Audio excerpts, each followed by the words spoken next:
Seguimos con mucho más. Buenos días, América. Ya está con nosotros el señor ministro Luis Ramírez.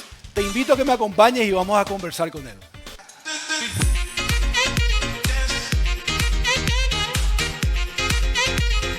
Señor ministro, muy buenos días. ¿Cómo estás? ¿Cómo está? ¿Cómo te va? Bienvenido. Gracias. Un gusto estar aquí contigo, con todo el plantel. Claudia, Jotita, Diego. Buen día. Buenos días, América.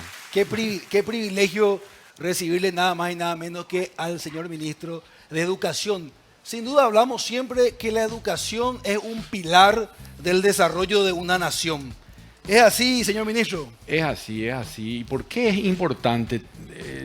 La educación contribuye a una de las cuestiones más importantes, el desarrollo de una cultura. Permite mantener las costumbres.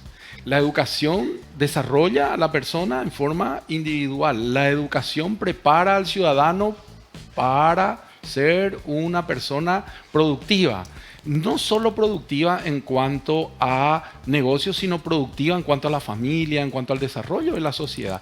Por eso es clave la educación en cualquier país. Se dice, con el material humano es que un país sale adelante. Y le estaba escuchando todo este tema de las inversiones y todo.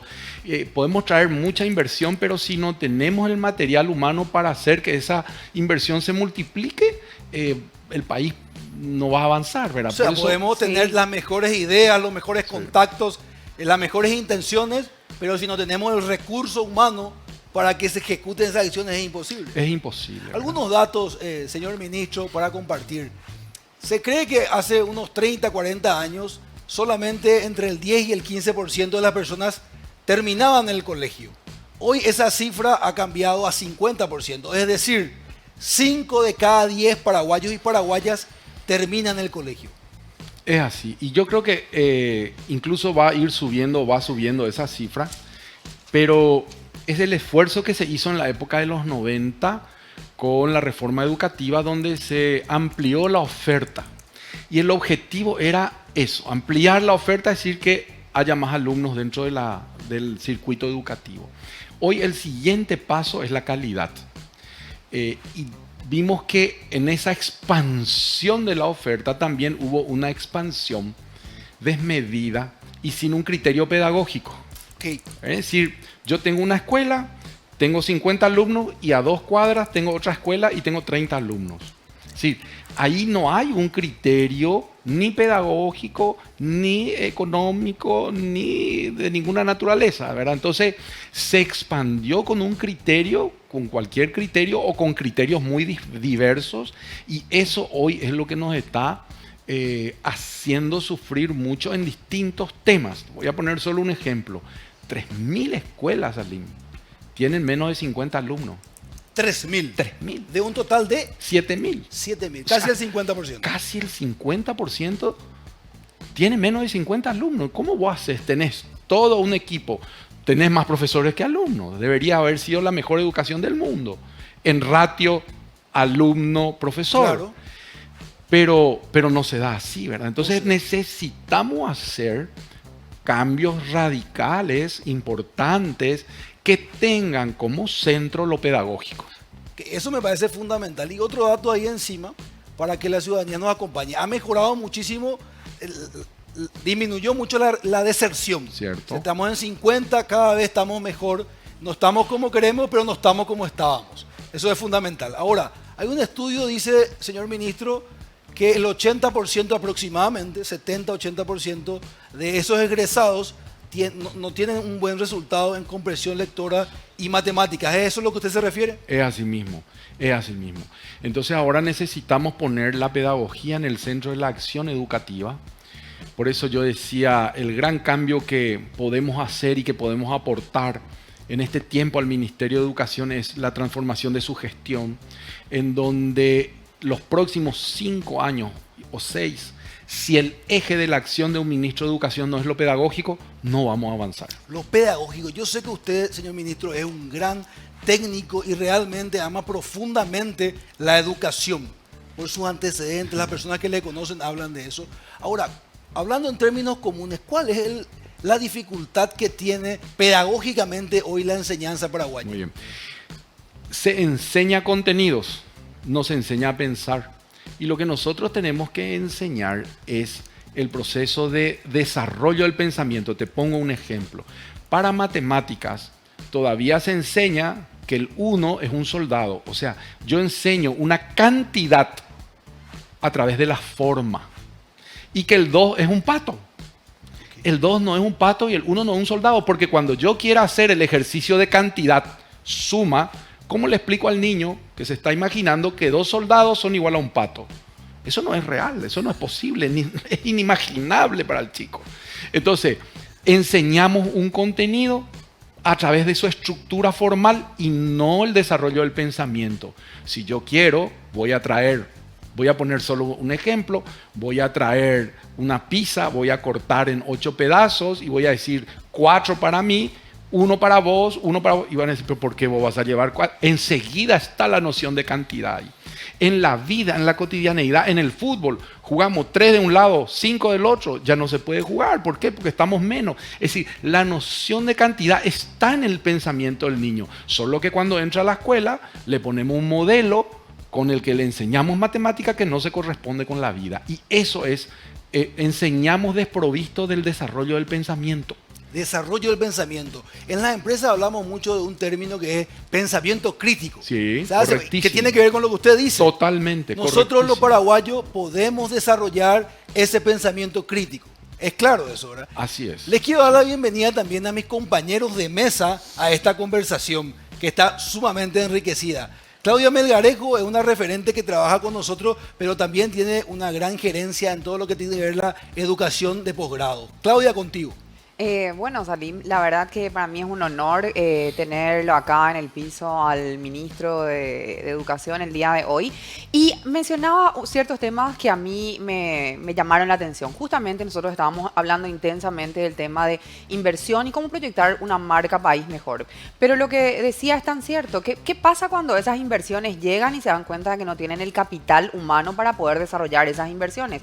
Yo también estoy vinculada al tema de selección de ejecutivos, ¿verdad? Nosotros hablamos mucho con ejecutivos, vemos dónde están parados y también recibimos lo que las empresas requieren y el pensamiento crítico para mí es clave, ¿verdad? Más allá de lo que decía y lo que yo entiendo es que lo que está buscando el ministerio hoy es, digamos, profesionalizar la educación y hacer que esto de los patitos y los soldados que no tenían un sentido, que hoy sí tenga un sentido para los chicos y que eso lo puedan aplicar en la cotidianeidad. Lo que sí me quedo ahí pensando es, estamos hablando de una persona muy exitosa en el ámbito privado. Yo creo que seguramente estando en el ámbito público le habrá pasado que con el tema de la burocracia o lo lento que puede ser, ¿verdad? El tema de las respuestas habrá sido como un shock al principio, ¿verdad? Porque es muy distinto en el ámbito privado. El cliente, que es el padre que paga, está ahí encima y te dice esto quiero. Y es como que se presta un servicio y al haber un pago hay una exigencia, ¿verdad? Yo creo que mucha gente dentro del gobierno piensa que el gobierno, no sé, le paga a alguien que no sabemos quién es, un ser que no es visible, en realidad somos todos, y que también debería brindarse ese servicio. ¿Cómo se podría replicar, verdad? Porque yo sí creo que en el nivel privado hay mejores indicadores, ¿verdad? ¿Cómo se puede replicar eso que usted logró, verdad, a nivel privado? ¿Y en qué tiempo real cree que puede haber un impacto, verdad? Porque en la historia de un país, 5 años no es nada. ¿En qué tiempo podemos hablar de que vamos a tener gente bien formada, una educación real? Estamos hablando de 20, 30 años. ¿Cuál sería más o menos la visión que tienen? Mira, muy interesante porque el cliente es el mismo y tiene la misma exigencia en los dos sectores. Solo que en el Estado la respuesta es muy burocrática. Tiene demasiados pasos, no sé, para asegurarnos de que justamente no exista ningún tipo de mala intención o malversación. El Estado pone una cantidad de trabas que hace que la respuesta lleve mucho tiempo. Entonces, esa calidad de la respuesta es la que tenemos que mejorar. Y eso hablando así como a nivel general, digamos, en el ejercicio de la gestión pública. Tenemos que mejorar la respuesta. Dicho eso, el tiempo es algo que nosotros estamos poniendo en discusión también. Yo creo que un programa bien hecho, bien establecido, en el primer año ya tiene que darnos resultados. Ahora, esos resultados llevan un proceso hasta llegar que esa persona que estamos formando eficaz y efectivamente se vuelva un trabajador, ¿verdad? Eso lleva 12, 15 años. Ese es el proceso. Pero los resultados en educación, y les cuento aquí, aprovecho para contarle algo que estamos haciendo. Nosotros medimos ahora en marzo la calidad del aprendizaje en lenguas de todos los alumnos. ¿Por qué? Porque en julio queremos volver a medir. ¿Por qué? Porque no podemos esperar 3 años para tomar decisiones. Yo tengo que saber si está funcionando lo que estamos haciendo. Entonces, en octubre volver a medir. Eso de medir cada 3 años y que en la educación se ve en el largo plazo, sí, el resultado final. Pero hay resultados parciales que yo tengo que ir monitoreando. Porque si no, cuando me di cuenta, pasaron 5 años y no funcionó. ¿Y qué hago? Perdí 5 años. Claro, tiene que ser una retroalimentación constante. Eso es lo que están haciendo. Eso estamos haciendo. ¿Y cómo toma para mí un componente muy importante de todo esto son los docentes? Sí. Y acá para mí hay una realidad. Hay mucha gente que sigue la docencia porque no tiene otra opción. Entonces tenemos muchísima gente, docentes, que no tienen ni la pasión, ni las ganas, y ni la calidad para poder ofrecer esa calidad, esa formación que nosotros queremos que sea más profesional y que tengamos realmente una formación, no sé, técnica, que tengamos más técnicos, que tengamos gente pensante, como decía. Mira, como es tan grande y tan vasto el escenario, y vos hablabas de las diferencias, yo antes me levantaba y era el director de una escuela, hoy me levanto y soy el director de 7.000, imagínense la diferencia. Sí, debe ser muy fuerte. Sí. Un poquitito, ¿verdad? Un poquitito. Pero bueno, lo importante ahí es entender que el docente también, en 60.000 maestros existe de todo, ¿verdad? Pero hay muchos y muy buenos. Y quiero también poner algo que les invito a que hagamos después un zoom más importante. El 60% de los ingresantes en las universidades, en este caso, por ejemplo, ingeniería de la Universidad Nacional, que es la más difícil junto con medicina, viene de escuela pública. 60%. 60%. ¿Sí? Atención. Es alto eso. Es altísimo. Entonces, ¿qué pasa? Hay escuelas públicas buenas. Claro. Hay maestros buenos. ¿No pasaron por cursillo privado? No, porque vienen del Colegio Técnico Nacional. Ah, claro, pero el Es colegio que es un claro. emblema.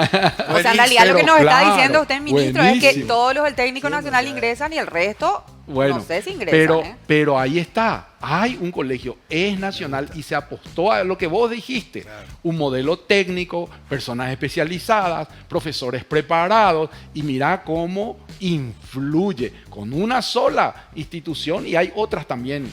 La verdad que hay que decir que hay otras que dependen también de la Universidad Nacional que están muy bien y que son las que meten más alumnos o ingresan más alumnos a la universidad, que es un parámetro, no es el único, pero es un criterio para decir está funcionando o no está funcionando, ¿verdad? Entonces, el panorama es muy amplio, pero ahí nosotros estamos cambiando paradigmáticamente la formación del maestro. O sea, señor ministro, hay cosas buenas de que podemos agarrarnos Hay muchas, hoy. muchas, Hay muchas cosas. Me muchas. gustaría invitar a la conversación a Diego Martínez para que enriquezca esta conversación. Diego, contigo. Un gusto escucharle, ministro, sobre varios principios en lo que hace a la pedagogía, a la educación. Hoy es un día muy importante en el Congreso Nacional, vos sabés, ministro, a las 10 de la mañana en el Senado. Y quiero preguntarte, porque seguro ya todo el mundo te preguntó esto, pero abordar el tema arancel cero. Sí. ¿Qué va a pasar con esto una vez que se apruebe hambre cero? Mira, el tema del arancel fue algo que se trajo, yo no sé por qué. Porque el arancel cero tiene una ley. O sea, más seguro que eso, imposible. Tiene una ley. Y acá existe una creencia muy extraña en torno a esto. Como el arancel se sacó en los últimos años el recurso de algo que se llama el FEI, el Fondo para la Educación y la Excelencia, que es un fondo que viene circunstancialmente por un número de años que a propósito se acabó el año pasado. La gente cree que porque está en ese fondo el recurso, el arancel cero está asegurado. No, el arancel cero está asegurado porque hay una ley que asegura como no se ponía de la fuente 10, que es la fuente original de los recursos del Tesoro Nacional, por algún motivo el gobierno anterior o los gobiernos anteriores decidieron, el gobierno anterior en realidad, no pagar desde fuentes genuinas del Estado, sino desde un recurso adicional. Yo creo que eso es lo que pone en riesgo el arancel cero. Porque ¿qué pasa si un arancel tan importante depende de un recurso que se va a acabar? De un recurso que no va a venir más. Entonces yo por eso no entiendo cómo pensó la gente este tema de arancel cero, decir, no, porque ahora va a salir del fondo del FONACIE. No, no. Se mezcló. Se mezcló, o sea, y se llevó con una lógica contraria, porque que tenga una ley es lo que asegura y que pase a fuente 10 es lo que asegura que eso se siga haciendo. Y para que tengan otra idea de los montos, son 22 millones de dólares anuales en un presupuesto de casi 15.000 millones. O sea, Ministro, no es entonces, nada. ¿qué le decía a la gente que hoy se moviliza porque va a estar en Plaza de Armas, en cercanía del Congreso, ante el temor de que arancel cero desaparezca? O sea, para tranquilidad de esa gente, porque hablamos de universitarios, ¿qué querés transmitirles? Yo les digo que no tiene ningún sentido pensar que va a desaparecer el arancel cero. No, no funciona así el Estado, es al contrario. Cuando algo tiene una ley y está dentro del Tesoro, está asegurado. Además, con este criterio que trae el presidente de la República, Santiago Peña, de darle tanta fuerza a la educación. Es más, nos reunimos, fue la primera vez que un presidente de la República se fue a la Universidad Nacional a reunirse con el rector y todos los decanos a hablar y a explicarle el proyecto de Hambre Cero y a explicar que los fondos van a estar ahí. Y les dijo más, les desafió a los decanos y les dijo, preparen sus proyectos de crecimiento de la Universidad Nacional. Queremos que la Universidad Nacional mejore internacionalmente y nacionalmente, ¿verdad? Entonces, yo no sé qué más podemos decir y darle como garantía de que eso no está en la cabeza de nadie tocar el arancel cero. Entonces, Claro. a veces hay que pensar ya que por ahí puede ser que haya otro movimiento con otra intención en torno a esto y no específicamente el tema de arancel cero. Pero para más, igual se aseguró poniendo un artículo en la ley de Hambre Cero de que el arancel no se va a tocar. Es decir, están Claro. todas las condiciones Más claro muy claras. que el agua. El arancel no se va a tocar. Lo Así dijo es. el ministro de Educación. Quiero invitar a esta mesa a Jotita Bernabé contigo. Ministro, ¿cómo anda? Un ¿Qué gusto. tal, Jotita? ¿Cómo anda? Un placer. Voy a tratar de hacerme entender. Yo creo que el mundo ha avanzado bastante, ha cambiado bastante. La educación me parece que tiene que ir directamente relacionado con ese cambio que viene realizando el mundo en cuanto a tecnología, por ejemplo. Un multimillonario norteamericano decía, la universidad es para pasar un buen rato, para divertirse y para demostrar de que se puede cumplir lo que se ordena, pero no para resolver ni emprender. ¿Se hace algún estudio de las capacidades y habilidades de los alumnos en alguna etapa de la educación, tanto primaria, secundaria, universitaria? Bueno, estás poniendo ahí el dedo en la Bien llaga, ahí. Jotita, bien. Y te explico por qué. Porque eso es lo pedagógico. Una cosa es dar contenido, que es a lo que se refiere este millonario que vos decís. Es decir, almacenar contenido en la cabeza de alguien hoy no funciona. Hoy le tenemos que enseñar esos componentes, se llaman capacidades. O sea, ¿qué es lo que puede hacer con la información? Y si no tiene la información, ¿dónde la puede buscar? Y les cuento una anécdota con unos chicos que trabajábamos nosotros. Se presentaron a una prueba para conseguir trabajo. Compitieron alumnos de la secundaria con alumnos universitarios. Y para conseguir el puesto de trabajo, la empresa puso un problema que no tenía solución. Los universitarios dijeron, no tiene solución. Y los alumnos secundarios siguieron buscando y dijeron, no tiene solución, pero hay alternativa A, B y C. Consiguieron los secundarios el trabajo. Ok. Porque se trata de eso, es decir, Claro, claro. ¿cuáles son esas capacidades? Vos tenés que, si no tenés la información, tenés que buscar, Gestión. tenés que gestionar el conocimiento. Esa es la dinámica con la que cambió y ese es el proceso y cambio paradigmático que estamos haciendo en la formación y la capacitación del maestro, porque el maestro también tiene que entrar en esa nueva lógica. Correcto. Enseñar a pensar a los estudiantes. Y me gustaría meter un ingrediente ahí, si me permiten, señor ministro. Sí. 1.400.000 estudiantes aproximadamente tienen las escuelas que dependen de alguna manera de la administración pública. Uno puede estudiar, puede aprender a pensar con problemas de hambre Y es difícil salir. Ahí tenemos nosotros una franja de pobreza y extrema pobreza que si no le complementamos, por eso yo digo, esta ley es fundamental. Fundamental. ¿Nos puede contar un poquito? Si nosotros seguimos diciendo la educación está mal, pero tenemos una población muy grande que no se alimenta, es difícil que pueda estar en la escuela. Y te cuento ahora al revés. Estuve la semana pasada recorriendo el interior y en 3 localidades. Estuve en Cordillera, estuve en el departamento de Paraguarí y estuve en Concepción. Y en todas la constante es la expectativa que hay de los alumnos que volvieron a la escuela para poder alimentarse. Y justamente nos fuimos a inaugurar comedor. La expectativa de la madre es extraordinaria. Nosotros no nos hacemos idea del impacto que tiene esto en la vida de la gente, en la vida de esas personas que tienen la necesidad de que su hijo coma. Increíble. Es realmente algo que cuando uno vive eso, dice, ¿cómo podemos pensar no hacer esto? ¿Cómo no se hizo antes? ¿Verdad? Entonces, para mí es muy importante porque 3 cosas pasan. Viene el alumno a la escuela, retiene el alumno en la escuela y genera la dinámica o el combustible para que ese chico pueda aprender. Yo sé que usted es un experto en esto, señor ministro. ¿Qué pasa con el organismo, con la mente cuando no está alimentada? Mira, en términos educativos. Y se generan, voy a poner así, el cerebro es el que conduce toda nuestra vida. El cerebro es una máquina que se mueve química y eléctricamente. Y la electricidad y el químico no se mueve cuando no hay combustible, así de sencillo. Y tiene una red para comunicarse química y eléctricamente que cuando no tiene alimentación su hilo es muy finito, perení como decimos. Y cuando se alimenta el hilo es grueso. ¿Qué hace que el hilo sea grueso? Velocidad y capacidad de transporte de información, pero que además resiste el estrés. Un hilo fino, vos soplás y se rompe. No resiste el estrés. Entonces, nosotros necesitamos, por el modelo de vida que tenemos hoy, que esos conductores de electricidad y químicos del cerebro sean robustos. Y eso se consigue con la alimentación.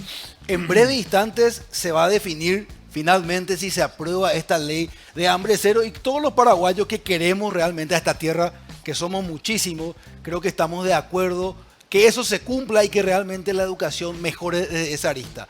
Último punto, señor ministro, antes de cerrar. Hablábamos con los compañeros recién de la calidad de los docentes, usted habló. Sí. Hablamos de la nutrición también, del pensamiento crítico. Y en última arista, que creo que es algo que se publica mucho, a veces de manera aislada, la calidad de la infraestructura, sí, a veces en el interior del país principalmente. Mira, ese es un gran tema, un tema pendiente.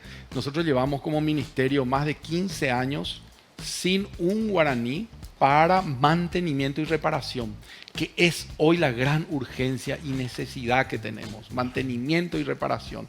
Nosotros estamos proyectando un presupuesto para el año que viene donde podamos tener un recurso para reparación y ojalá este año ya también podamos gestionar. Porque imagínate, aunque construyamos esa escuela, tiene 15 años, tiene 20 años, tiene 30 años y nunca se reparó, nunca se hizo una pintura, nunca, entonces no puede mantenerse, ¿verdad? Entonces necesitamos el rubro, el recurso y lo estamos haciendo, estamos viendo. Vamos a empezar ahora estamos ya para la reparación de 1000 escuelas. 1000 escuelas vamos a reparar y tenemos un proyecto para ir cada año reparando 1000 a 1500 escuelas, de manera que en 2 años y un poquito tengamos todas las escuelas listas. Me gustaría que se quede esto. En 2 años, sí, en 2 años. 2 años, ministro, vamos a tener en 2 años condiciones. La idea es tener las escuelas en condiciones. Es muy ambicioso eso. ¿Cree que realmente se va a cumplir? Te digo más, Claudia. Ahí, este año, yo tengo aquí metido el tema de sacar las letrinas. Hay 500 escuelas que tienen letrinas. Vamos a sacar letrina cero. Ya tengo el compromiso de la entidad Yacyretá, ya tenemos el diseño de los nuevos baños y ya estamos en la etapa de casi adjudicación para empezar los lotes por departamento.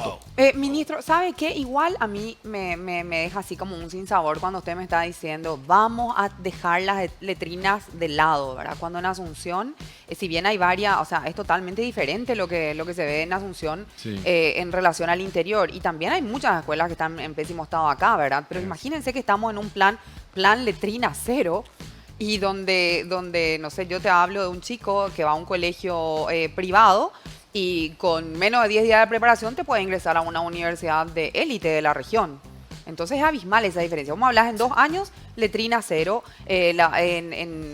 las escuelas en condiciones. ¿En cuánto tiempo, porque no fuiste muy categórico cuando te pregunté eso, ¿en cuánto tiempo crees que podríamos desarrollar un horizonte donde notablemente nos posicionemos mejor, por ejemplo, en estos exámenes de PISA, en este ranking de PISA, que nos tiene como en el último lugar de la región prácticamente? Y hay una canción que dice, si nos dejan, si Sí, nos pero dejan, decime cuánto. si nos dejan en Quiero- 5 años vamos a tener Sí. nosotros la posibilidad de mostrar grandes avances. En 5 años, 5 años. pero yo creo que si seguimos este proyecto, la primera gran prueba que quiero que la sociedad me tome es a fin de año Fin de año. con el programa de comprensión lectora. Ok. Al siguiente año ya con infraestructura. Y al siguiente año, al tercer año, ya con la capacitación y la carrera docente. Interesante. 3 puntos muy claros. Diego Martínez, contigo. Una última de mi parte, ministro. ¿Qué datos recibiste de los chicos intoxicados, igualmente también profesores de la zona Sí. de Hernandarias? Sí.